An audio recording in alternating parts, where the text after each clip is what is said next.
오늘은 누가복음 8장 40절에서 56절의 말씀을 통하여 하나님 우리에게 주시는 교훈을 깨달아 알고자 합니다.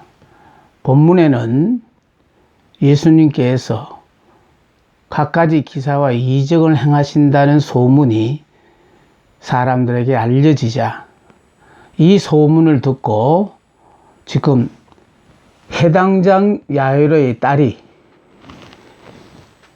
죽어가는 상황이 되어지니까 해당장이 율법의 사람이 은혜의 사람인 예수 앞으로 나왔습니다. 나와서 자기 딸이 위독하니까 우리 집으로 가서 내 딸을 살려달라고 간청을 합니다. 해당장 야이로의 간청을 받은 예수님은 해당장 야이로와 더불어 함께 그의 집으로 가고 계셨어요. 그런데 가는 도중에 12년 된 혈루병 여자가 나타나서 그가 예수님의 옷자락에 손을 대므로 낫고 또 나음으로 말미암아 잠시 머무는 동안에 해당장 야이로의 딸이 죽었다는 소문이 들려왔습니다. 이 본문을 보다 보면은요, 12년 된 혈루병 여인은 자신을 위해서도 그렇고 가족들을 위해서도 그렇고 죽어줬으면 하는 그런 여인입니다. 살아있으면 살아있을수록 당사자도 괴롭고 같이 살고 있는 가족들은 마가복음 5장 26절에 보니까 많은 의원에게 많은 괴로움을 받았고 가진 것도 다 허비하였으되 아무 효염이 없고 도리어 더 중하던 차이라고 했습니다. 이 말씀을 보면은 이 여인은 살아있으면 오히려 자신에게도 불행이고 또 가족들에게도 부담을 주는 참 죽지도 못하고 살지도 못한 딱한 처지에 놓여 있는 여인입니다. 그런가 하면은 이 12년 혈루병 여자와 함께 등장하는 해당장 야이로의 딸은 그나마 해당장의 무남 동료 외딸입니다. 자식이란 하나밖에 없고 그것도 이 외딸이 12살 되었으니 결과적으로 여기서 공통점은요, 12년 동안 혈루병으로 앓는 여인과 12살 난 소녀가 등장합니다. 그래서 요 12년 된 혈루병 여자는 어쩌면은 형편상 봐서 자신을 위해서도 그렇고 가족들을 위해서도 그렇고 차라리 죽어줬으면 좋을 것 같은 이 여자가 지금 급하게 해당장 야이로의 집으로 가고 있는데 나타나가지고 잠시 동안 예수님의 발급을 머뭇거리게 한 그 순간에 결국은 자신을 위해서도 살아야 되고 죽기에는 너무 어린 나이에 또 가족들을 위해서도 꼭 살아줘야 될 이 12살 난 소녀가 그만 죽어버리고 말았습니다. 참 우리로서는 이해가 도무지 안 됩니다. 안 되는 이유는 죽어줬으면 좋을 12년 혈루병 여자는 살았고 꼭 살아줬으면 좋을 것 같은 12살 난 소녀가 죽었다는 것. 이 사건이 우리에게 주시는 바 교훈이 있습니다.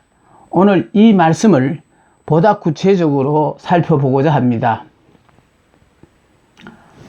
여기에 먼저 12년 된 혈루병 여자를 우리가 먼저 알아야 되겠지요. 12년 혈루병 여자는 아까 마가복음 5장 26절에서 언급했던 것처럼 이 여자는 혈루병에 걸려서 그것도 12년 혈루병 고생을 했으니 여기 의사에게 많은 괴로움을 받았다라는 것은 나름대로 병을 낫게 애썼다는 뜻이고 가진 것도 다 허비하였다, 살림이 거들났다라는 뜻입니다. 그러니까 살림이 거들나는 것까지는 좋은데 그 결과가 좋으면 얼마나 좋습니까? 아무 효용도 없고 오히려 도리어 더 중하여지던 차예라는 말은 이제는 아무 희망도 없이 죽을 날만 기다리는 그런 여자입니다. 그런데 이 여자에게 어느 날 뜻밖의 예수님의 소문이 들려왔습니다. 그분이 갖가지 기사와 이적을 행하시는데 내가 그분 앞에 가서 그분의 옷자락에 손만 대도 낫겠다는 믿음이 생겼어요. 그러니까 여인에게 하나님께서는 믿음을 주셔서 자기가 지금 처해 있는 형편을 봐서는 도저히 나을 수 없는 처짐에도 불구하고 복된 복음의 소식을 듣자 이 여인이 그게 믿어졌다는 거예요. 그래서 믿어짐으로 말미암아 12년 동안 이 혈루병이라는 것은요 하혈을 해요. 12년 동안 하혈하고 산 사람이라면은 피골이 상접한 여인이에요. 일어나자마자 아마 현기증이 들었을 거예요. 마음은 예수님이 계시는 그곳까지 가고 싶은 마음은 간절하지만은 막상 일어나 가려고 하니까 여러 가지 난간이 그렇게 생각했던 것 마치 쉽지가 않았어요.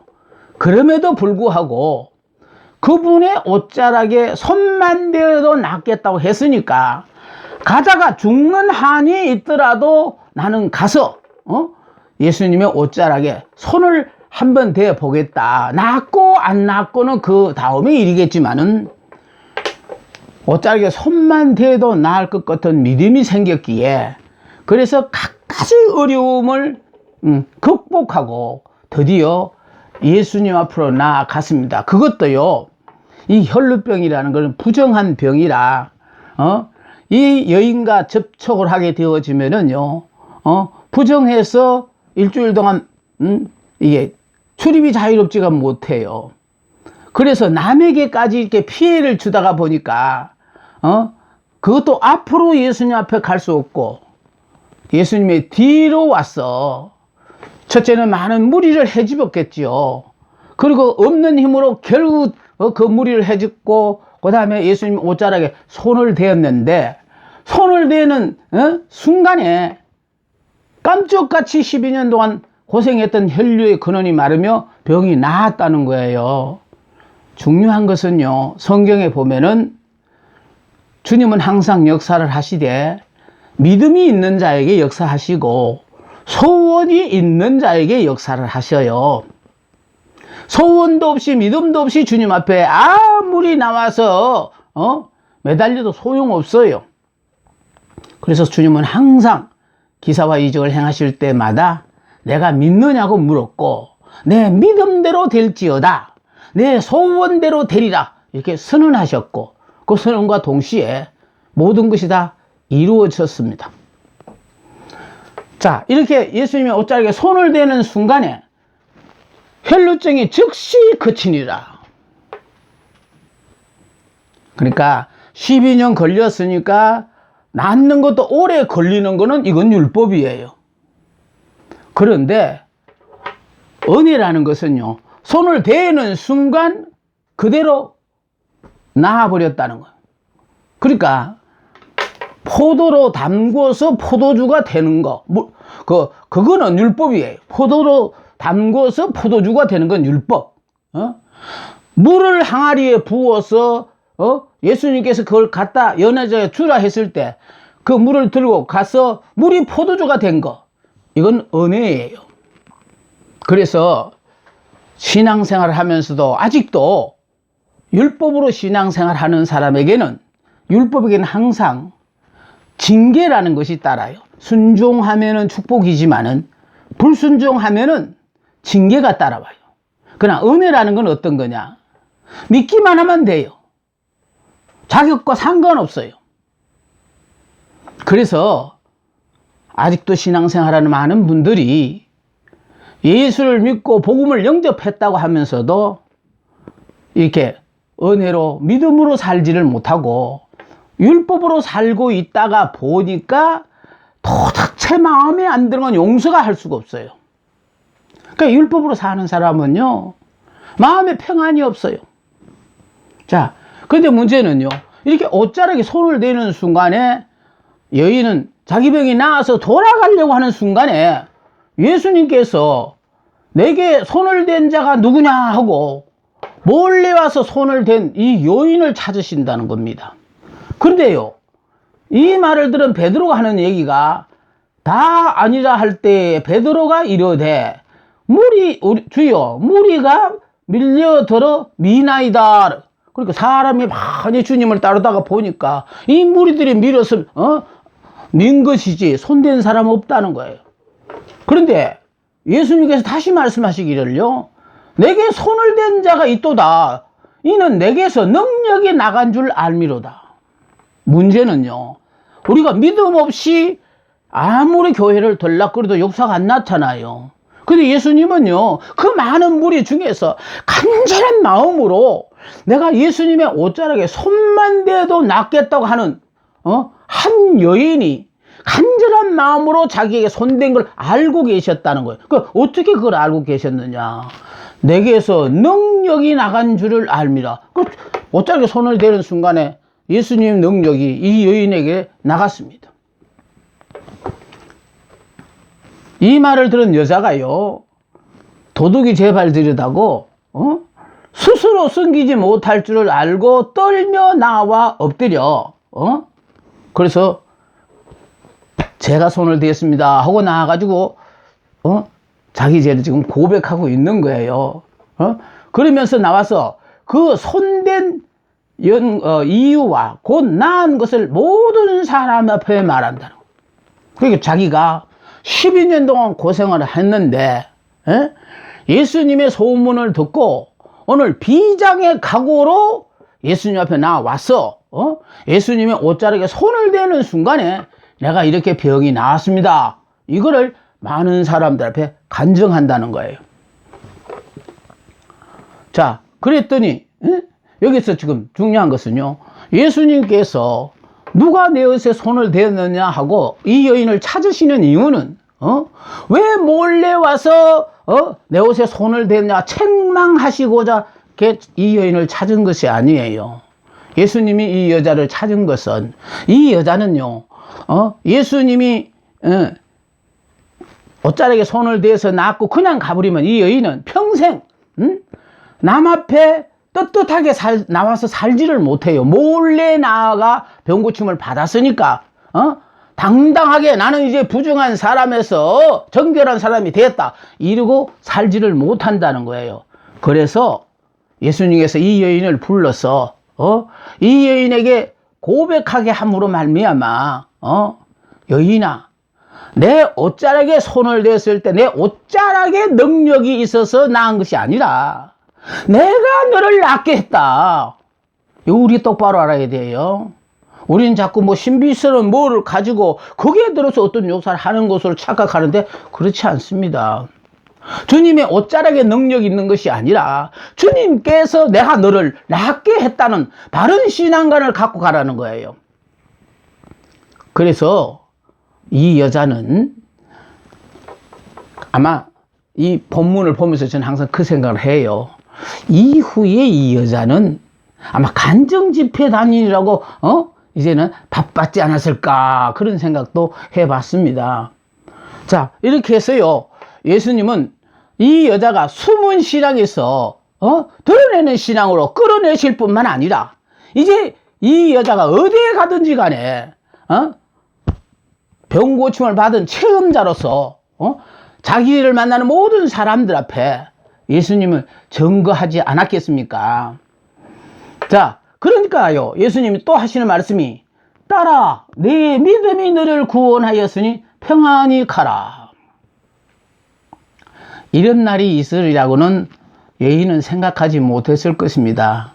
그런데 이 여인은 정말 믿음으로 나와서 그것도 떳떳하게 앞으로 나오지 못하고 그 많은 무리를 휘젓고 예수님이 뒤로 와서 옷자락에 손을 대는 순간에 그 믿음대로 낫는 체험을 하고 그냥 돌아갔으면은 끝내 얻는 생활 가운데서 정말 살 뻔했는데 이 여인의 처지를 아시는 예수님께서 여인을 찾음으로 말미암아 잘못했다고 책망하는 것이 아니라, 여인아, 혈루병이 나은 것은 내가 너를 낫게 했으니 이제부터 부정한 여인으로서 사람들과 이렇게 멀리 떨어져 살지 말고 이젠 당당하게 많은 사람들 앞에 정결한 자로서, 내가 직접 주님을 만난 자로서 너희 신앙을 고백하며 그렇게 살아라 하는 그런 예수님의 배려입니다. 그래서 여기서 따라 내 믿음이 너를 구원하였으니 평안히 가라. 아마 이 여인은 영원히 이런 다정한 음성을 들어볼 기회가 없었을지도 몰라요. 12년 동안 고생하면서 처음에는 그렇게 잘 대해주던 남편과 또 모든 자녀들까지도 어떻게 하든지 빨리 병이 나아서 건강하게 사셔야 된다고 정성을 다해서 아마 이렇게 수발을 했을 거예요. 근데 시간이 자꾸 가자 남편도 수시로 이제 고생 그만하시고 차라리 돌아가시지요 하고 농담으로 하기 시작해요. 자녀들도 마찬가지예요. 근데 세월이 자꾸 가고 병이 점점 위중해지던 차에 가서는 아니 이제 노골적으로 죽어. 엄마 살면 못해. 응? 이렇게 엄마가 고생하면서 오래 사는 것만큼 우리들이 그냥 피해가 커. 아니 살 수도 없으니까 죽는 것이 낫겠어. 아마 이런 면박도 받았을 거예요. 아마 이런 면박을 받을 때 이 여인이 어떤 마음을 가졌을까요? 내가 나을 수만 있다면 정말로 병이 나서 섭섭한 소리하는 남편은 물론 자녀들까지 주위의 모든 사람들까지 보란듯이 한번 큰 소리치고 살고 싶은 마음이 없었을까요? 그러니까 12년 동안 혈루병으로 고생하는 동안에 이 여인이 깨달아 한 겁니다. 우리요 말로서 들어서 알 게 있는가 하면 그 상황에 처하지 않으면 알 수 없는 그런 일들이 있어요. 그래서 이 여인은 정말로 장기간 병으로 고생하다가 보니까 이런 일은 있을 수 없다 하는 일이 자기가 지금 그 현실에 직면해서 살아가다가 보니까 어떻게 하든지 간에 예수님 앞에 나와서 은혜를 받아 내 병이 고침을 받았으면 좋겠다는 그 마음이 집에서 자리를 떨고 일어날 때 그 눈앞이 뱅뱅 도는 그 현기증 가운데서도 아니야 내가 꼭 참고 나가서 나야 돼 아마 결심을 했을 것이고, 또 막상 이 여인이 낳고자 일어났을 때 남편도요 그전에 야멸차게 냉정하게 말하던 남편이 여보 그런 몸으로 해가지고 어디를 가요? 아마 이렇게 다정하게 항상 이렇게요 하나님의 역사가 나타나면 사탄이 그 사람들을 통하여 방해를 놓거든요. 평소 무뚝뚝하고 냉정하고 죽기를 바라는 그런 사람들도 내가 하나님의 은혜를 받으러 가려고 하면은 이렇게 사탄 짓을 해요. 여보 그 몸과 어디 가? 이럴 때도 마음 약한 여자 또 어떻게 생각하는지 알아요? 여보, 당신 나 사랑하는 거 맞네. 난 이때까지 당신이 한테 대하는 거 보니까 참 정말 나 미워하는 줄 알았는데 여보 당신 나 사랑하는구나 이러면서요 그 사랑에 퍽 엎어져가 포기하고 마는 사람 참 많습니다. 우리에게요 왜 그렇게 힘들고 어려운 시간을 허락하셨느냐. 이 힘들고 어려울 때 이 원수를 갖기 위해서라도 주님을 의지함으로 말미암아 보란듯이 제2의 인생을 살아보려고 하나님께서는 의도적으로 지식으로 알고 있는 신앙 아무 소용없어요. 우스 땅 최고의 갑부인 욥이요 하루아침에 거지가 됐어요. 다시 말해서 자녀가 10남매면 대는 안 끊어지겠다고 생각했는데 10남매가 하루에 다 죽어버렸어요. 뿐만 아니라 그 많은 우스 땅 최고의 부자의 재물이 한순간에 또 다 없어지고 말고 그 건강하던 욥이 악창이 나서 제 가운데 벅벅 걸며 앉아있는 그 처량한 신세가 되면서 욥이 뭘 생각했는지 알아요? 자식도 필요 없고 물질도 믿을 게 못 되고, 예? 또 뿐만 아니라 나는 건강하다고 오래 살 거라고 생각했던 건강마저도 한순간에, 예? 그렇게 어려움에 처하게 되어지고 깨달은 것이,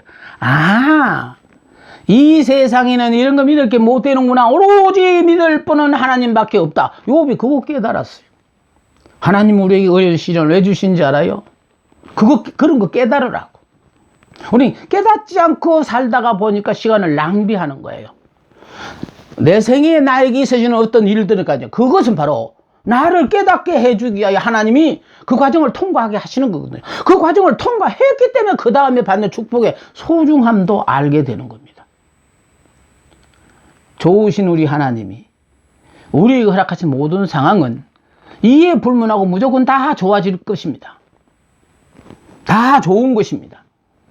자, 해당장 12년 혈류병 여자는 이렇게 나와서 병 고침을 받아서 좋아서 돌아갔겠지요. 근데 문제는 이러고 있는 동안에 집에서 해당장 야이로의 집에 사람이 와서 말하되 당신의 딸이 죽었나이다. 선생을 더 괴롭게 하지 마소서 하고 집에서 온 사람이 이렇게 얘기를 합니다. 빨리 예수님을 모시고 가서 죽어가는 딸을 살려보려고 하는 해당장 야이로에게 청천벽력 같은 소리가 전달된 것입니다. 여러분, 이럴 때 여러분 어떤 생각이 드시겠어요? 예수님이 이렇게 말씀하셔요. 이 소식을 듣고 하시는 말씀이 두려워하지 말고 믿기만 하라. 그리하면 딸이 구원을 얻으리라. 아니 세상에 딸이 지금 죽었다는 소식을 못 듣고 하시는 얘기가 아니에요. 죽었다는 소식을 듣고 예수님께서 해당장 야이로에게 하신 말씀이 두려워하지 말고 믿기만 하라. 그리하면 딸이 구원을 얻으리라. 이것은 바로요, 우리에게 네가 나를 찾아올 때 믿었던 그 믿음이 이게 흔들리지 말라는 거예요. 네가 지금 상황으로는 살아있을 때 왔지만은 죽었다 갈 때에 네가 집에서 믿고 나왔던 그 믿음이 변하면 안 된다는 거예요. 죽었으니 끝났다고 그냥 포기하면 안 된다는 거예요. 네가 나한테 찾아올 때 믿었던 그 믿음을 그대로 지속하라는 거예요. 그리하면은 아버지 덕분에 딸이 구원을 얻는데요. 그러면은 안 죽고 가서 살려주실 수도 있으시잖아요. 근데 이 딸아이가 죽었어요. 왜 죽었느냐 하면은 해당장은요, 율법을 가리키는 해당의 장이에요. 그러니까 율법에 의하면은 율법에서 죽어야만이 은혜에 의해서 부활의 역사가 나타나요. 율법에서 죽지 않으면은 은혜하고는 상관이 없어요. 예수님은 우리에게요, 은혜를 주시러 오셨지만은 예수 믿는 많은 사람이 은혜로 살지 못하는 이유는 뭐냐? 예수 믿고 아직도 옛사람, 율법으로 사는 내가 안 죽었기 때문에 주님은 우리에게 이미 허락하신 이 은혜를 누리지 못하고 사는 안타까움을 봅니다. 그래서 두려워하지 말고 믿기만 하라. 그리하면 딸이 구원을 얻으리라. 이렇게 말씀하시고 해당장 야이로의 집으로 가서 죽은 딸을 예수님께서 살려주셔요. 살려주심으로 말미암아 기독교는 부활의 종교라는 것을 또 지식으로 깨닫게 하는 게 아니라 정말 죽은 딸이 살아남으로 말미암아 지금 우리의요 생활 속에서도 옛 사람 나만 죽으면은 새 사람 영의 사람만 되어지면은 내 삶 속은 날마다 부활의 삶을 살아요. 날마다 기적의 삶을 하나님께서 나를 통하여 우리를 통하여 역사하신다고요. 그래서 이제 이 육으로 사는 사람은 율법의 사람이거든요. 옛 사람. 근데 내가 육으로 살지 않고 이제 내 안에 계신 영, 즉 그리스도를 나의 머리로 인정하고 나는 그분의 지체로 사는 사람에게는 날마다 기적의 역사가 나타나. 그 육의 사람은요, 장애를 받아요. 육을 입었으니까 못하는 일이 많아요. 그러니까 영적인 사람은 걸치적거릴 게 없어요. 그러니까 하나님이 어느 순간에 나를 통하여 이런 놀라운 기적의 역사를 나타낼지 저는 날마다 기대하며 살아갑니다. 하나님은 부활의 역사를 통하여 우리 모두에게 새로운 장을 펼치기를 원하셔요. 자, 그러므로 말미암아요, 두려워하지 말고 믿기만 하라. 그리야만 딸이 구원을 얻으라고 말씀하셨는데, 우리는요, 이렇게 되어졌을 때마다 정말 당황하는 경우가 참 많아요. 아니, 예수님을 모시고 집으로 가는데 왜 하필이면 죽느냐? 이때까지는요, 내 신앙생활이 게을러서 이제부터 열심을 내기에 하여 정말 새벽 기도부터 열심히 다녔는데도 왜 이렇게 점점 내 생활은 더 힘들고 어려워지나 이해가 안 되어서요. 이런 일들을 통하여요, 지금 두려워하지 말고 믿기만 하라. 그래야만 내 딸이 구원을 받으리라.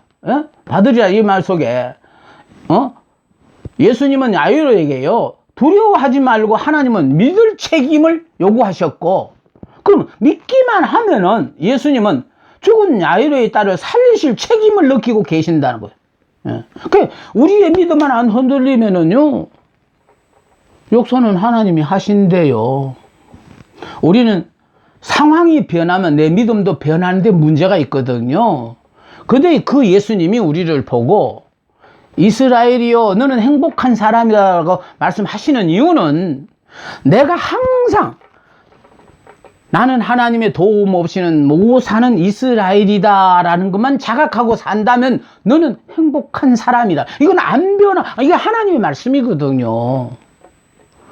하나님은 말씀으로 천지 모든 만물을 창조하셨어요. 그러니까 그분이 우리 보고 행복한 사람이라면 행복한 사람이에요. 우리는 이 주님이 하신 말씀, 두려워하지 말고 믿기만 하라. 그리야만 딸이 구원을 얻으리라. 아버지의 믿음으로 딸이 구원을 받는다는 사실, 우리는 주님을 잘 믿음으로 말미암아 오늘